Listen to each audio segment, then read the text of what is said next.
बिस्मिल्लाहिर्रहमानिर्रहीम। जी मैं अली अवैस भाट building new Pakistan से। जैसे कि आपको पता है कि हमने बुक की रिव्यूज़ की सीरीज़ को स्टार्ट किया है, जिसमें हमारी कोशिश है कि हम बुक्स के कॉम्प्रिहेंसिव एनालिसिस और रिव्यूज़ आपसे शेयर करें और कोई भी ऐसा एस्पेक्ट इंपॉर्टेंट एस्पेक्ट किताब का ना हो जो बाकी रह जाए। इस हवाले से मैं आपके सामने हाजिर हूँ और आज हम Pakistan beyond the crisis state जो मलीहा लोधी की किताब है उसके सेकंड पार्ट के ऊपर बात करेंगे। हम इसमें एक चौथा आर्टिकल जो डिस्कस करेंगे उस आर्टिकल का नाम है आइडियोलॉजिकली एड्रिफ्ट बाय ज़ियाद हैदर। ये बहुत ही इंटरेस्टिंग आर्टिकल है जिसमें वो ये कहते हैं कि जब कायद इस दुनिया से चले गए तो ऑब्जेक्टिव रेजोल्यूशन को कॉन्स्टिट्यूशन का हिस्सा बनाया गया और ऑब्जेक्टिव रेजोल्यूशन 1949 के अंदर हमारे कॉन्स्टिट्यूशन की फाउंडेशन बन गई और उसकी वजह से रिलीजन हर एस्पेक्ट का हमारे कॉन्स्टिट्यूशन का पार्ट एंड पार्सल बन गया। और फिर वो ये कहता है कि पाकिस्तान में जो पाकिस्तान की आइडेंटिटी है उसको डिफाइन करने के लिए रिलीजन का यूज़ किया गया। इसके अलावा जो है पाकिस्तान का जो सिक्योरिटी नैरेटिव है उसको बिल्ड करने के लिए भी रिलीजन का इस्तेमाल किया गया।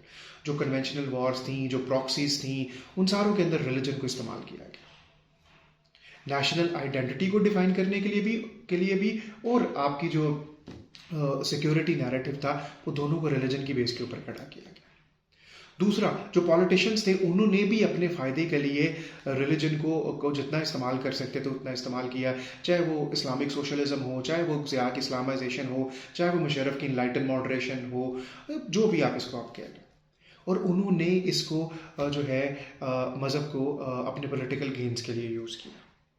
इसके बाद वो ये बात करते हैं इसके अंदर कि अगर पाकिस्तान ने आगे जाना है, अगर पाकिस्तान ने एक्सेल करना है, अगर पाकिस्तान ने वाइब्रेंट होना है तो इसके लिए ज़रूरी है कि पाकिस्तान जो है वो एक इंक्लूसिव और प्लूरलिस्टिक सोसाइटी को बनाने की तरफ जाए। सिर्फ वही एक तरीका है जिससे पाकिस्तान की प्रोग्रेस को, प्रॉस्पेरिटी को, पाकिस्तान की आइडेंटिटी को और पाकिस्तान की जो कामयाबी है उसको इंश्योर किया जा सकता है। तो ये चौथा आर्टिकल था। अब हम पांचवें आर्टिकल की तरफ आते हैं जिसका नाम है battling militancy by Zahid Hussain. आपको पता है जाहिद हुसैन एक बहुत ही मशहूर जो है वो इंटेलेक्चुअल है पाकिस्तान के, जो सिक्योरिटी इश्यूज़ के ऊपर नॉर्मली बहुत अच्छा लिखते हैं। इन्होंने जो पॉइंट ऑफ व्यू दिया, इनका पॉइंट ऑफ व्यू ये था कि पाकिस्तान को एक comprehensive integrated counter terrorism strategy और पॉलिसी बनाने की ज़रूरत है।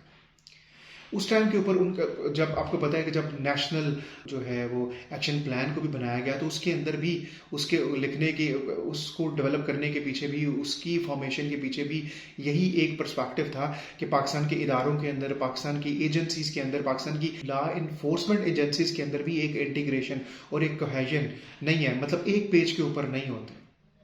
तो वो भी ये कहते हैं कि एक comprehensive integrated counter terrorism policy की ज़रूरत है जिसमें सारे इदारे, जिसमें रियासत की पॉलिसी, सारे इदारे, सारी लॉ इन्फोर्समेंट एजेंसी, सारी इंटेलिजेंस एजेंसीज की एक ही डायरेक्शन हो, तभी वो जो है टेररिज्म को जो है वो काउंटर कर सकते हैं और उसको स्नब कर सकते हैं और उसको एलिमिनेट कर सकते हैं। इसके बाद हम लोग जब आते हैं तो हम बात करते हैं, एक आर्टिकल है जिसका नाम है an economic crisis state by Mikal Ahmed. Mikal Ahmed जो है वो कहते हैं कि पाकिस्तान जो है वो इकोनॉमिकली बड़ी वल्नरेबल सिचुएशन में है। ये तो वैसे हम शुरू से सुनते आ रहे हैं। तो वो जो पाकिस्तान की इकोनॉमिक वल्नरेबिलिटी है उसका जो हल पेश करते हुए कहते हैं कि इन्फ्लेशन के ऊपर कंट्रोल करना, टैक्स के हवाले से सारे सिस्टम को रीवैम्प करना, सोशल सेफ्टी नेट डेवलप करना, पाकिस्तान की पब्लिक सेक्टर ऑर्गेनाइजेशंस हैं जो हमारे एक्सचेकर के ऊपर एक बोझ है, जो एक वाइट एलिफेंट बनी हुई है, उनको रीवैम्प करना, उनको स्ट्रीमलाइन करना।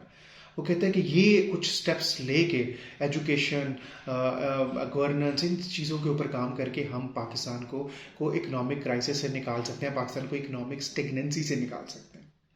इसके बाद जो हम एक बहुत ही इम्पॉर्टेंट जो इस किताब के मोस्ट इम्पॉर्टेंट आर्टिकल्स में से है जिसका नाम है the past as present by Ayesha Jalal, इस आर्टिकल के ऊपर बात करेंगे। इसमें आयशा जलाल ये कहती हैं कि पाकिस्तान एज अ स्टेट एक पैरानोया का शिकार है। पैरानोया को आप तीनों एंगल से ले सकते हैं, इनमें से कोई भी एंगल आप ले लें तो वो जो आयशा जलाल की जो डिस्क्रिप्शन है उसको सही तरह से रिफ्लेक्ट कर रहा होगा। मतलब इसमें ये ख्याल करते हैं लोग कि उनके खिलाफ कॉन्स्पिरेसी की जा रही है, लोग, मुल्क, दूसरे मुल्क उसके खिलाफ कंस्पायर कर रहे हैं। दूसरा जो इसके अंदर है, जिसमें आपकी अपनी जो गलतियां हैं, आपकी अपनी जो मिस्टेक्स हैं, आपके अपने जो ब्लंडर्स हैं, आप उन गलतियों को ओन करने की बजाय आप उसके ऊपर दूसरों को ब्लेम करते हैं। तीसरा यह है कि आप सेल्फ इंपॉर्टेंस का, या जिसको हम साइकोलॉजी की जुबान में कहते हैं नार्सिज्म का शिकार है, नरगिसियत का शिकार है, जिसको आयशा जलाल पर्टिकुलर एक टर्म यूज करती है कि self glorification of imagined past. वो ये कहती हैं कि पाकिस्तान ने अपनी हिस्ट्री को जो है वो आइडियोलॉजी के साथ चेंज कर लिया है। अब वो हिस्ट्री नहीं रही, बल्कि आइडियोलॉजिकली आपने उसको आइडियोलॉजी के साथ चेंज कर लिया, और जो चीज़ें उस आइडियोलॉजी के अंदर फिट इन आती हैं आप उसको फिट इन करते हैं, और जो फिट इन नहीं आती आप उनको एलिमिनेट कर देते हैं। इस वजह से वो ये कहती है कि पाकिस्तान के लोगों का जो हिस्टोरिकल कॉन्शियसनेस है वो डेवलप नहीं हो सका। और वो ये कहती है कि credible history is very important, very significant for the progress of any nation including Pakistan.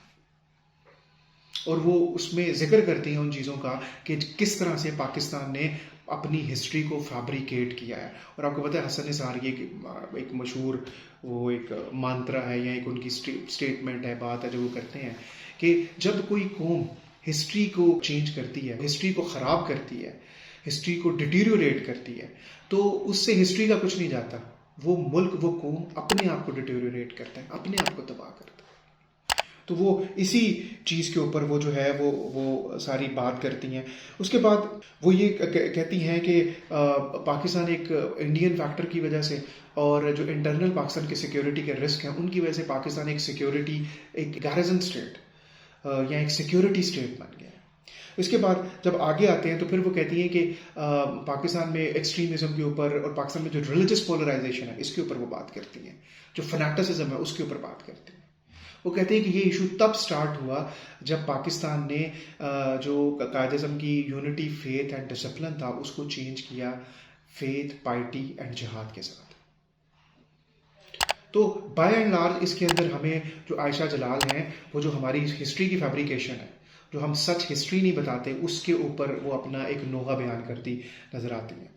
आपको पता है कि सादत हुसैन मंटो ने जो लेटर लिखा अंकल सैम को, तो उसके अंदर उन्होंने लिखा कि my country is poor but why it is ignorant.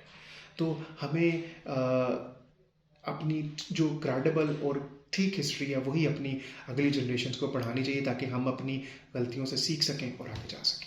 अगर आप इस तरह की मज़ीद इंफॉर्मेटिव वीडियोस को देखना चाहते हैं, और इम्पॉर्टेंट जो कंपटीशन के एग्ज़ाम्स के हवाले से इम्पॉर्टेंट बुक्स के रिव्यूज़ हैं वो देखना चाहते हैं, तो आप बिल्डिंग न्यू पाकिस्तान को ज़रूर सब्सक्राइब करें। बहुत शुक्रिया।